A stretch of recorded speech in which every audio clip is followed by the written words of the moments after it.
Hello बच्चों, let's read the question. First, in phage plaque culture, only proton of virus enters and multiplies. Only DNA of virus enters the bacterium and multiplies. Whole virus enter the bacterium and multiplies, or none of the above. यहाँ पे हमें बताना है plaque culture में या फिर फाज culture में हमें क्या देखने को मिलता है. तो जो की कॉन्सेप्ट की हम स्टडी करेंगे वो हम फाज कल्चरिंग के बारे में स्टडी करेंगे. फाज कल्चरिंग. फाज कल्चरिंग उस प्रोसेस को बोलते हैं जिसके थ्रू हम बैक्टीरियोफाज को या किसी भी वायरस की कल्चरिंग करते हैं, यानी वायरस को ग्रो करवाते हैं लैब के अंदर प्लेट्स में. कल्चरिंग प्लेट्स बोला जाता है इनको.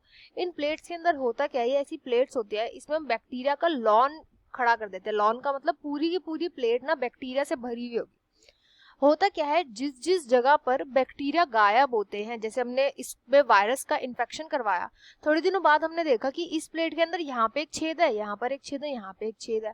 तो यहाँ पे क्या हुआ है, यहाँ पर हमें पता चल जाएगा कि यहाँ पे वायरस ने मल्टीप्लाई किया है.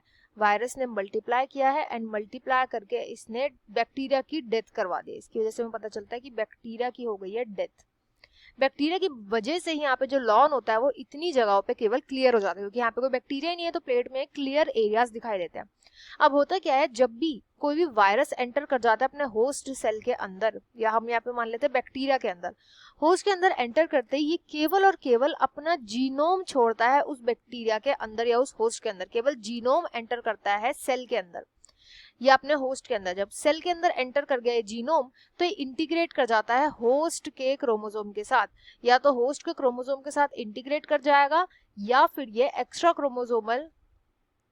क्रोमोसोमल एंटिटी की तरह वहां पे मल्टीप्लाई करेगा. एक्स्ट्रा क्रोमोसोमल डीएनए की तरह वहां पे मल्टीप्लाई करेगा. वहां पे जब ये मल्टीप्लाई कर देता है, अपनी कॉपीज बना देता है, तो कॉपीज बनाने के बाद जब ये सेल से बाहर निकलता है, इसी होस्ट सेल के बाहर जब ये निकलेगा तो सेल का लाइसिस यानी सेल को फाड़ करके बाहर निकलता है, जिसकी वजह से सेल की हो जाती है डेथ. एंड यही रीजन होता है कि वहां पे हमें क्लियर एरियाज मिलते हैं जहां जहां पर वायरस ने मल्टीप्लाई कर रखा है, ये वाले एरियाज में मल्टीप्लाई कर रखा है.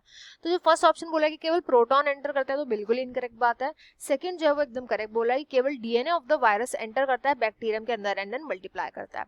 होल वायरस एंटर नहीं करता और none of the above. Incorrect. तो आंसर बी हो जाएगा. I hope you understood well. Best of luck and thank you.